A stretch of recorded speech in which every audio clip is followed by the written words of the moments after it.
Right, so here we are, episode 27 of the Tennessee Titans UK Fans podcast. Once again, I'm joined by David and James. Guys, thank you for joining me this week. Hiya. A lot to talk about this week. We've had the NFL draft, but we've also had some breaking news this week as well that Chad Brinker has left the Tennessee Titans. So I'm just going to quickly read through some bits about Chad Brinker. So I think we'll start with that first because that's a bit more breaking news, and then we can spend a bit of time talking about the draft. So I've got plenty of notes here in front of me about Chad Brinker. So obviously he joined in early 2023. He joined as AGM after 13 years with the Green Bay Packers. He had a rapid promotion to the President of Football Operations in 2024. Obviously, so he's been at the franchise 3 years, or the team, as we call it these days. I'll read a quick quote from him so we know why he left. So, a quote from Chad Brinker is, "It's been an honour to serve as President of Football Operations of the Tennessee Titans. Over the years, I've understood and embraced my role as leader of football strategy. But as I've spent less time in personal, I have a renewed conviction that it's time to return to what I love and move towards my next chapter. I'm grateful for Amy's understanding of my decision and for allowing me to pursue other opportunities. I'm proud of the work we've done over the past 3 years under challenging circumstances to begin the process of getting the Titans football organisation back on track. Not the least of which last year's GM search. I believe the Titans have an exceptional people and long-term stability." Words out here, at the general manager position and throughout the scouting department. While there is work to be done, I believe I've laid the foundation to restore the Titans to its rightful place as a sustainable winning program. My family and I will always be grateful for Amy's belief and trust in me and for our time in Tennessee. So obviously he's resigned, he's moved on. I think it was strange that he did it after the draft, which I saw a few people make some comments on there. So guys, what are your thoughts about Brinker leaving, just leaving the team in general, but also the timing of it? Have you guys got any thoughts on that? Well, I never really quite understood what his role was with once they got Borganzi, whether he's above him or he's level with him or what. It seemed a bit of a pointless position, to be honest. I mean, director of operations. I mean, I don't know quite what he did with it all anyway. It's a bit of, I suppose he must have thought that maybe something he'd be thinking about for some time, whether he was going to stay or not, and finally decided to go now. I think it's just a coincidence happened after the draft. James? Yeah, I think Any thoughts on that? it's one of those ones. I think it's just I think Borgard. Wow, oh my God, I can't even say his name at the moment. It's not an easy But one, is yeah, it? he's I don't know what's going on with my voice today. Um, I think he's just developed into the role, really. There's just obviously a no need for him to be there. Um, Obviously, they believe that Borganzi's now kind of got all the pieces in place to be a successful GM, and I feel like maybe this was the kind of plan all along was Brinker to come in and then guide Borganzi through the process and as such, because he's his first GM role, I believe. So it's kind of making sure there's a smooth transition, which I think is sensible. But and he maybe just took on a few things that Berganzi didn't really need to do to start off with, and enabled him to focus more on the team. But I did find it strange that he was there basically for player contracts. I believed he was going to do like personnel stuff, and leaving just after draft when you've got to negotiate all these new contracts seemed a bit strange. But as David said, it's a bit of a pointless position, really. Um, I'm sure there was a lot more to it that we don't know of. A lot more goes on behind the scenes, but it's now fully Paganzi's team, isn't it? Really? Hmm. I think I read somewhere else he wanted to move closer to where his actual home was as well. He wanted to relocate, so maybe that was a reason. Maybe he had family issues as well. But I guess when you've got such a high position in an NFL team, I guess it's quite a brave decision as well to leave, because you never know if you're going to get another job. And I suppose I'm sure he's probably got a job lined up, or he's probably got plenty of money, so he probably doesn't need to worry about paying his mortgage just yet. He's probably got a bit of money to pay off some of it. So maybe that led to the decision, or maybe he could see the writing was on the wall. Like you say, it's a bit of a pointless role. Did he think, well, I'm a bit of a random piece here? Maybe he just thought, oh, do you know what? Maybe he just decided it's best to get out now rather than drag it on a bit longer, possibly. Yeah, I mean, you don't know. Yeah, you don't know the full story. It's very rarely that you do know the full story. But I mean, if he wanted to go back to a particular place, and avoid the travel, then it's understandable. He might have decided that, yeah, he'd rather get something closer to home and more with his family. I don't know what ages, if he has children, what age they are, whether he thought, it's time to be around more to be with them. I don't know. I say in a purely like football sense of things, I think he was brought in to do a job. He's done that job, and it's now time to pass the reins on to Pagani. Mm. I think I personally believe that was what he was there for. It was that transition route. Obviously, we've gone through a bit of a turbulent time with head coaches, GMs, and stuff like that. We've made some bad decisions, and we've kind of rocked the boat. And he's kind of come in, and I feel like this is the time that he needed to steady the ship a little bit, make sure that Pagani was ready, had all the had everything at his disposal to be a good GM. They kind of worked side by side in the first year, and he then kind of like his now roles start to kind of not be needed as much. So they've obviously done. I feel like they've done their due diligence on Pagani and Salah, and that's what they were there to do, and that's what his job was mainly probably to do. He probably had a small time. I reckon he probably was going to go. If you look at his statement, he said he's left the team where he wanted to leave it. So they've got all the pieces in place, and I just hope that this is a different Tennessee Titans moving forwards. We're not going to make rash decisions and sack people for bad seasons. I mean, if we go 0 and 17, then yeah, maybe something needs to be done. But we're a young team that's kind of in a transition period at the moment, and we have the pieces in place in the top end. We just need to get the bottom end The of rest the of it done. team bit matching. The important bit. Yeah. So I think we just, as I say, I'm fully behind Baganzi and Salah. I think they're a really good hire, um, and we just need to get the most out of everything that we've got at the moment. Mm. So I mean, like I say, I can't see that Brinker's going to be replaced. Definitely for like role. They might bring somebody in to support Buganzi, whatever his name is. Is that right? Obviously, they'll probably bring somebody in to kind of cover. But yeah, I think this role is probably a redundant role now, isn't it? So you'd like to think that that's it over. Right, so we'll move on from that. So should we talk about the NFL draft now? First of all, did either of you two stay up like true die-hard fans and watch the draft? No. I stayed up for every single round. I was knackered by the end of it. Did you really stay up? Yeah, I stayed up. So I basically fair play, Jeff. I went to bed early on the first round, and I put an alarm on for about 12:30. Woke up, turned the TV on, put Sky Sports on, and then I fell asleep again. And then woke up in a mad panic, looked at the TV, and the Cardinals just picked Jeremiah Love. And I was like, Oh, wow, what a timing.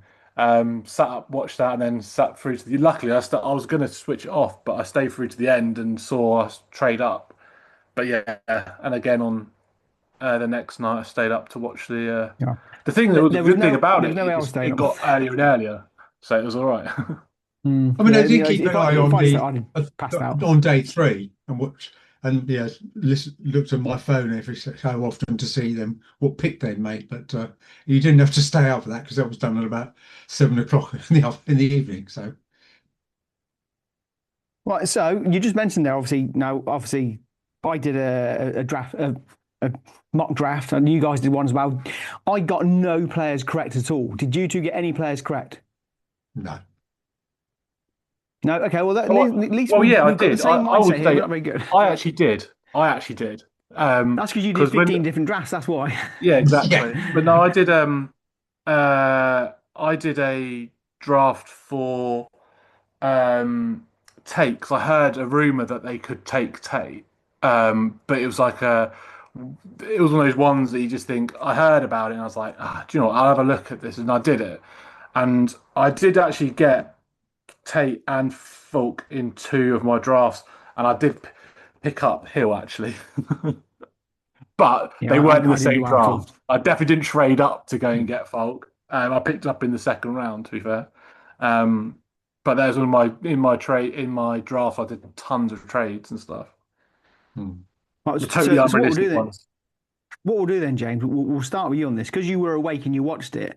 So when you saw Love, obviously I thought we were going to go for Love, and I think a lot of other people thought Love as well, although we didn't necessarily need a running back. So you got to see Love get picked at third, which obviously probably knocked you off your perch a bit, and you probably thought, well, what are we going to do now?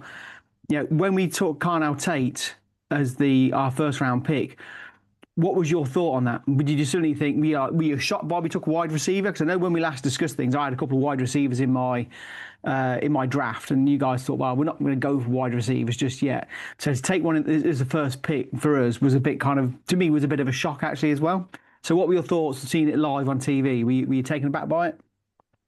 Yeah, I think I think coming up to the draft, I was the closer it got, the fuller. I generally expected us not to pick an offensive player in the first round, and I was going to be really happy with that. I didn't want Love. I didn't want anything else. I wanted defensive players, and I generally thought we were going to pick either Reese or Sonny Styles. They were the two players I generally thought we were going to go with, and with Reese on the board, I thought there was a potential we were going to go there. So picking Tate was a big shock. Um, I get it. I understand why we did it. And the thing is, I generally believe that Tate was the pick all along. Like when you listen to what they're talking about, the job was to support Cam Ward, Hmm. and picking a wide receiver would be that support. And I believe yeah, it was a shock. It was a shock that we went with it, but at the same time when you see what they've kind of done in the whole process of the draft, it kind of went right. First round pick is going to be Dabol's pick. He's going to pick something for the offense, and they went with Tate. Um, I, I'm all right with it. I must admit, I'm one of these people that are like, if they went for it, then going to get behind it and try and believe that is the best thing for us. Um, I do believe now we probably have our best ever wide receiver room that we've ever had for in a long time. It's the highest Titans pick for a wide receiver that we've ever had. Um, so yeah, it's good. I mean, I like him. He's a good player.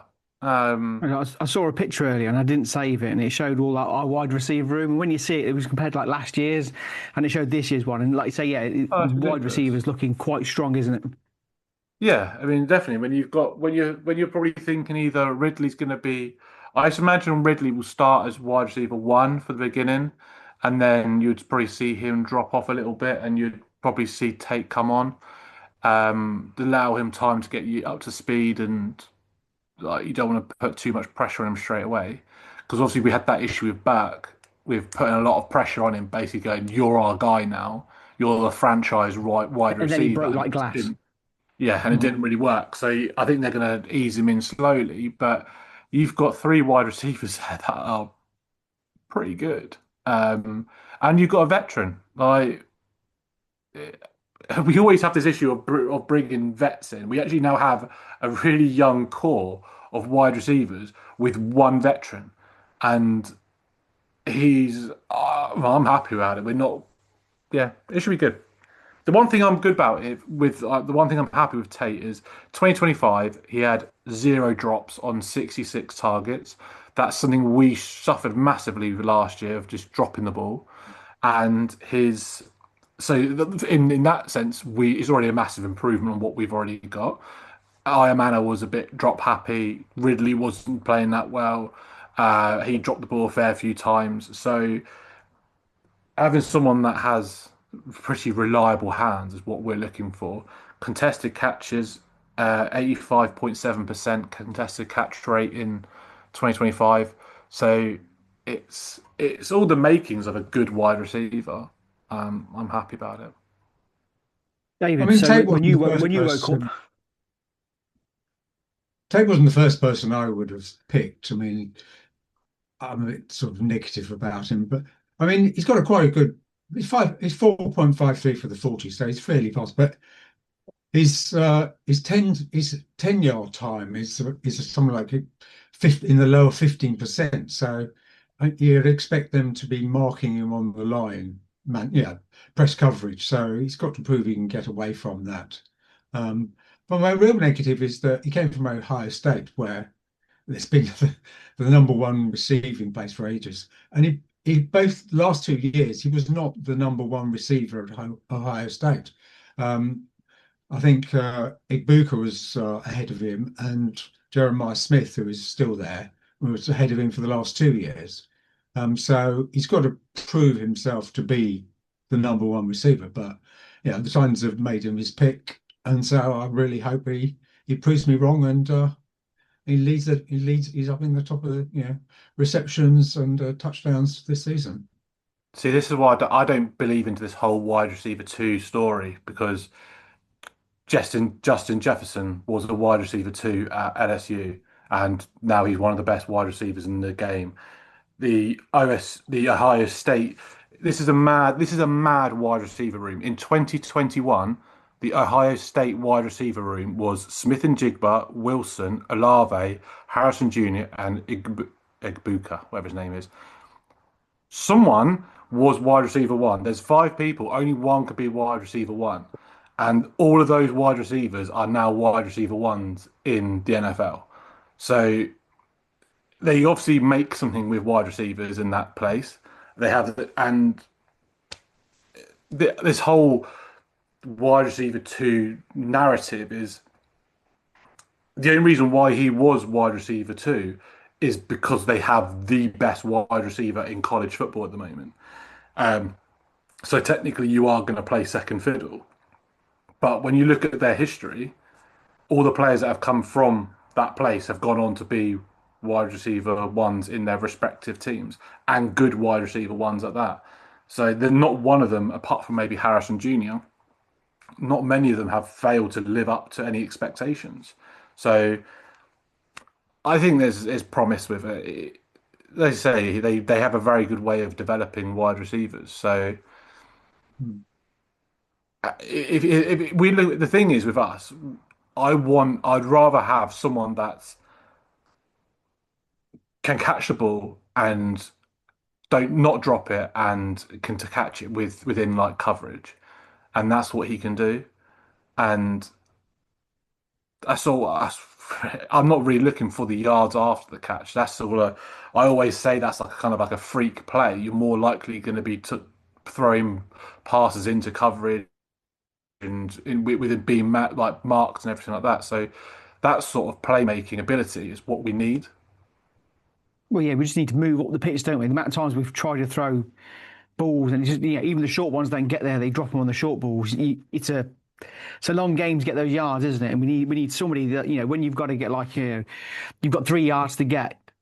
You don't need, to get your first down. We don't need to be throwing it and catching it and running it 60, 70 yards every throw because NFL game, as much as we love the NFL where you see the wide receiver sling it, he catches it and runs it 30, 40 yards for a touchdown. The game doesn't work that way, does it? There's always these short throws, short catches. So you just need somebody, like you say, with just good hands and ability to catch it and not drop the ball and, get in the right positions just to get your first down and get your yards that you need.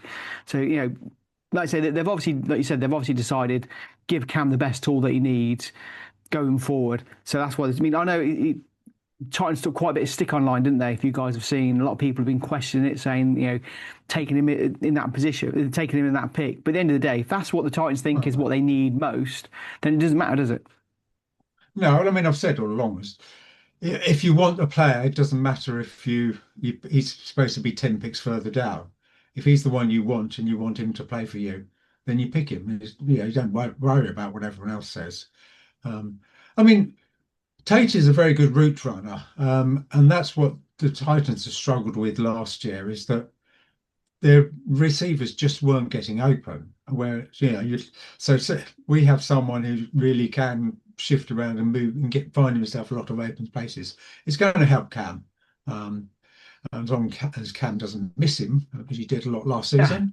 Uh, People You are know, open. you can have the best wide receivers you want, but if we can't throw the ball Yeah, at him, then that's it. We've had it, haven't we? So yeah. yeah, Right, so that was our overall fourth pick in the first round then. So obviously we took a wide receiver. But obviously then we had the 31st overall pick in the first round when we signed Kendrick Falk, an edge. So thoughts on that? Obviously probably more what we needed. You happy with that pick? yeah. I'm very happy with it. I mean, I must admit, when you looked at most mock drafts beforehand, Falk was going in the sort of as far as maybe for 15 and sort of only in 22, 23. So to get him at 31, I think we did really well. I mean, he's only 20 years old, so yeah, he's got his best football long way to come yet. He still needs to improve. And I think he runs a 40 in the top 95% of edge rushers, linebackers. So he certainly is very quick, and as long as they can get the right sort of coaching from Salah and whatnot, I think we're destined to have a very good player.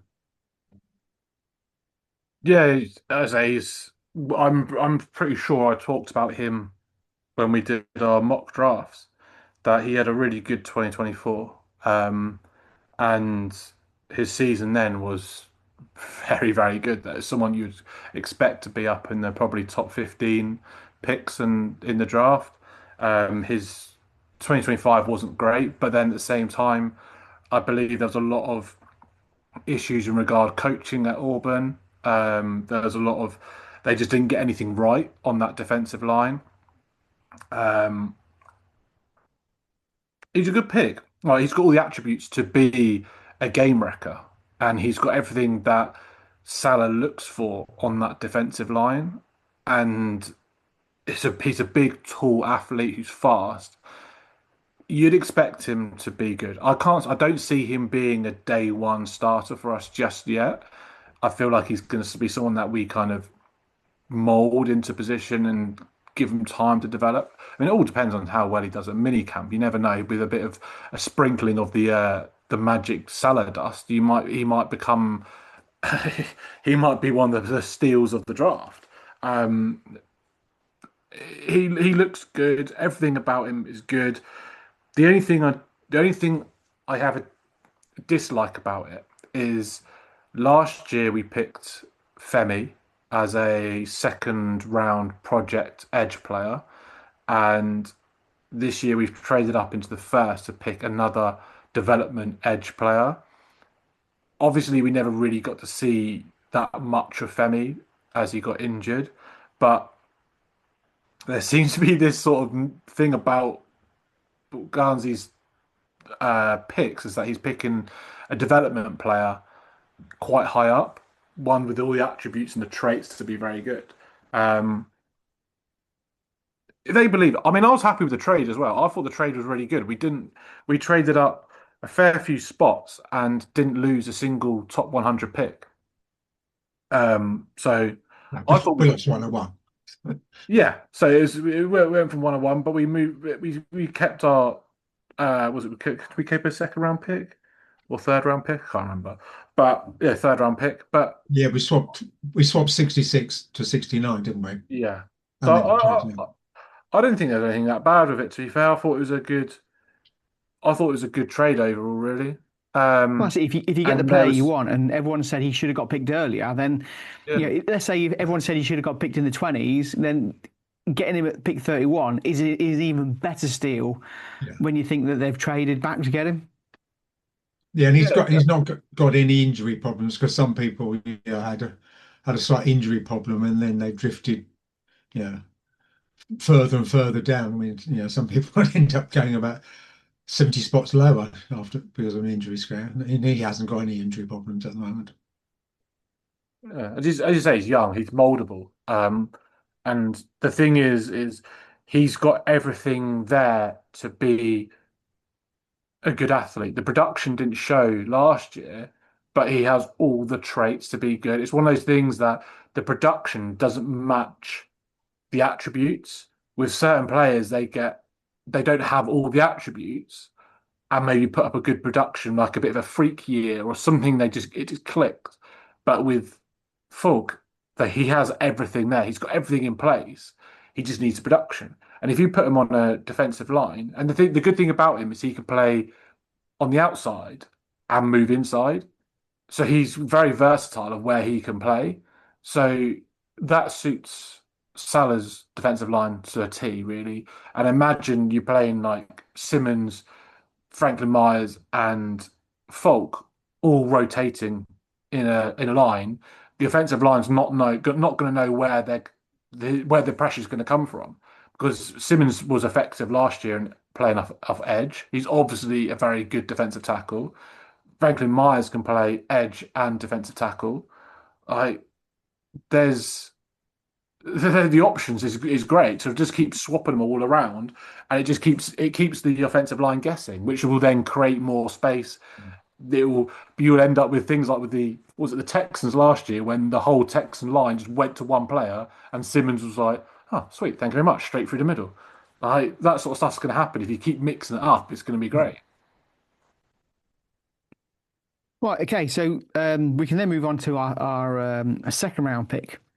So we took linebacker Anthony Hill Jr. Get that right? Now, when I saw this one announced, I saw there was quite a lot of excitement with the Titans fans, especially on X.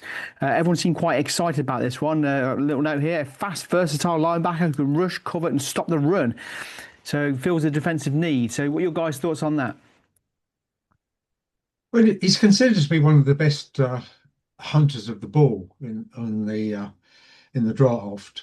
So, which I guess translates to he moves well to where he is, which we've again had a problem with. He's inside linebacker mostly because we struggled when quite often someone has penetrated the line with the ball, the running back, and there's no one there anywhere around to tackle them, and they made big gains. That happened quite a few times last season. So hopefully his ball hunting skills will keep him in the right sort of place to make the tackles. Yeah, he seems one of those players that everyone wanted. I think it was quite unanimous across the board that everyone was very happy with trading up to go and pick him.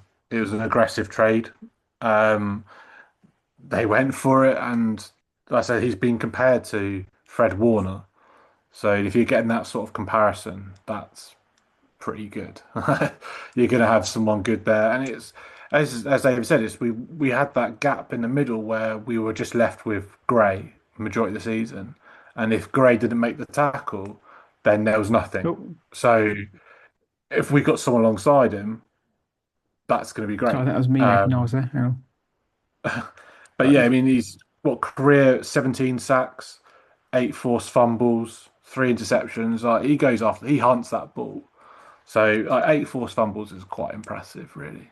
Um, so again, another good player. Lining up alongside Gray, them two are going to be.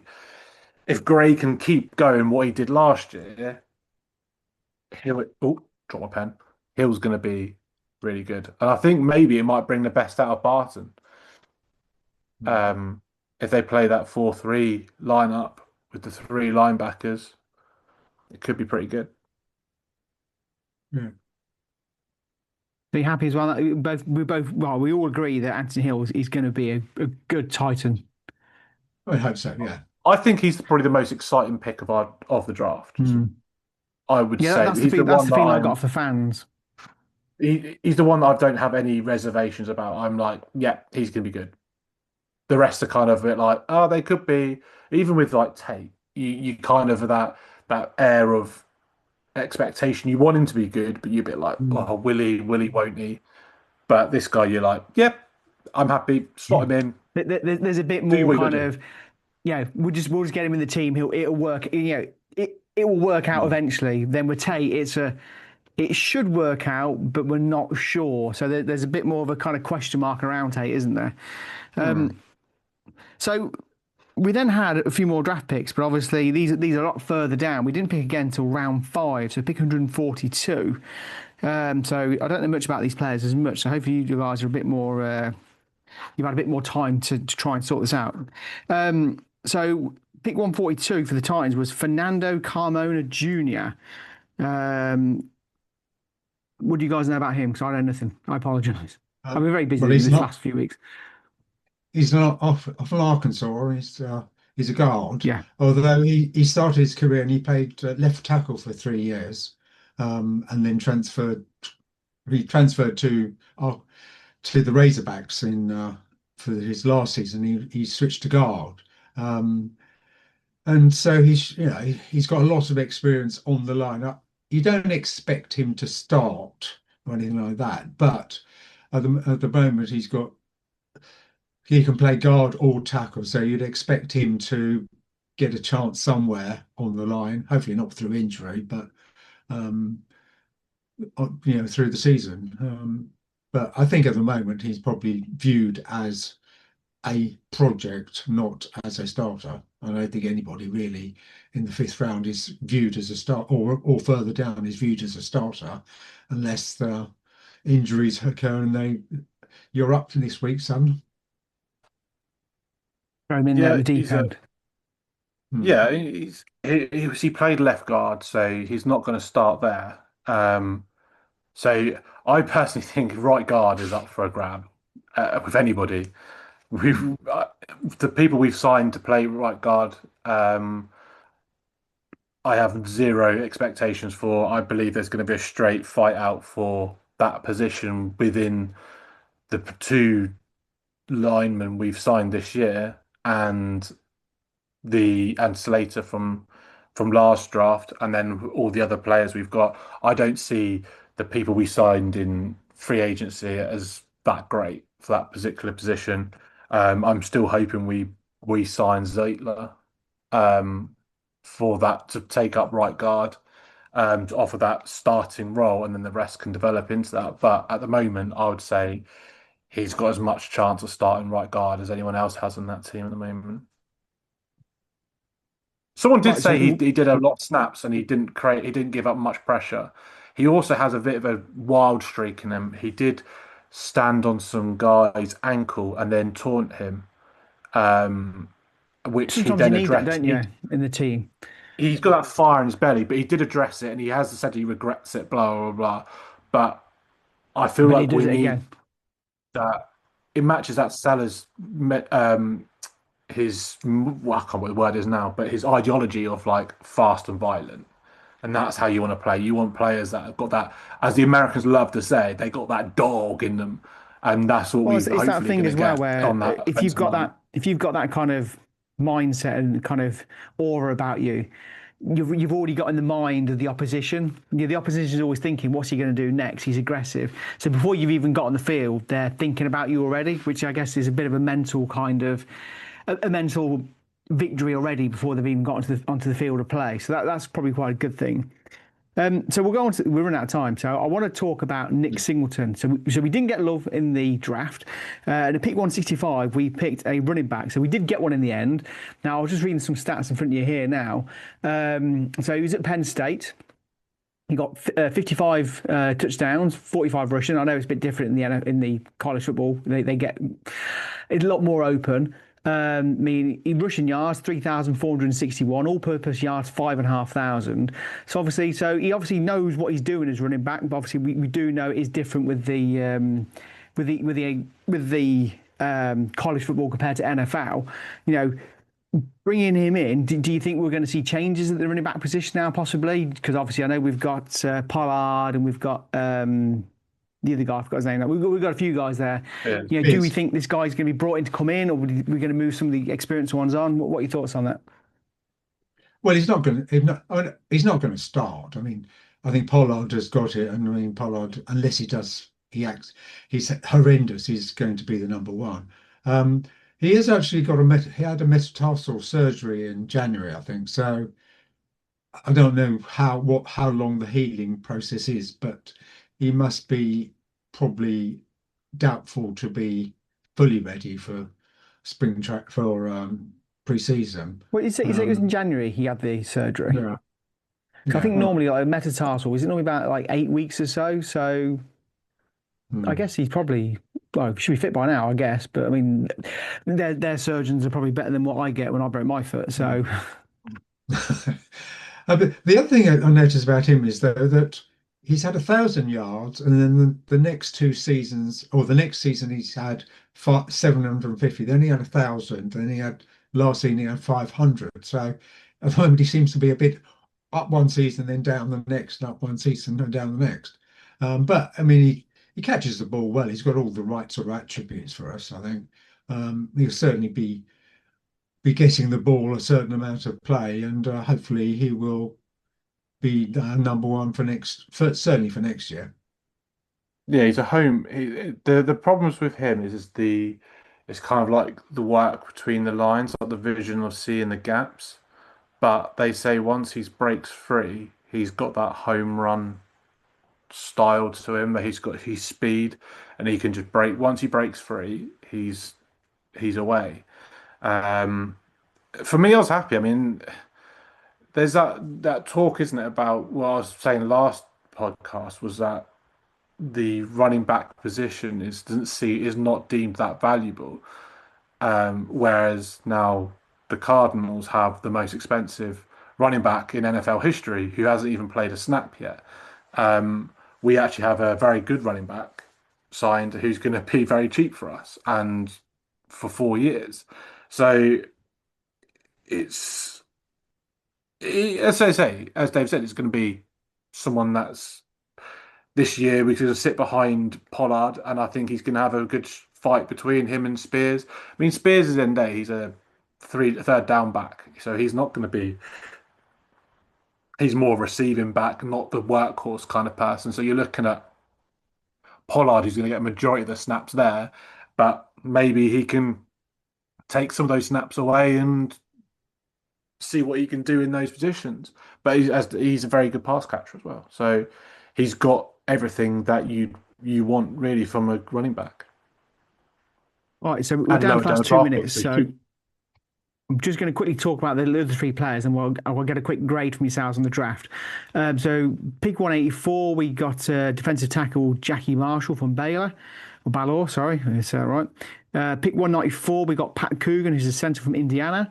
And he's going to then be pick good. two, you He's reckon? going to be That good. far down? Yeah, And then he we've had got what's his stats? He had 433 pass block snaps, 0 sacks, 0 QB hits, 10 pressures, and he was a leader on that offensive line. He's good. He's going to be good. uh, He then was we the had most pick valuable. 220. Go They on, say he was the quickly. most valuable player at the Rose Bowl, and he was the first offensive lineman to be most valuable player since 1944. Yeah, Right, So, I'm going to circle his name and make a note for him next season. Then we had pick 225, which was Jaron Kanak, who's a tight end from Oklahoma. Right, so we're down to the last 60-second, guys. Uh, I know they like to do drafts A, B, C, D, E, F. What would you give the Titans draft then as your grade? I think I would say a B. James, what were your I'm thoughts on it? I'm gonna say at the moment B plus towards A minus. Okay. Well, I was going to say, I'm with you, David. I'm going to say around the B mark. I think could have been slightly better, maybe, but obviously, we've got to trust the process. They know what they're doing and they're picking the right pieces. So, guys, we're down to the last 30 seconds. So, guys, thanks for joining me once again. Again, anyone who's enjoyed the podcast, please follow us, TikTok, Twitter, X, we're in these days, Instagram, Facebook. Facebook is the place where we tend to talk more, especially on a Sunday on a match day, which we've got a long time to wait for a match day, quite a few months. So please come along, join us, like, subscribe, and share. And we'll see you guys again soon. Cheerio. Da-da-da. Cheers, guys. Bye. And go.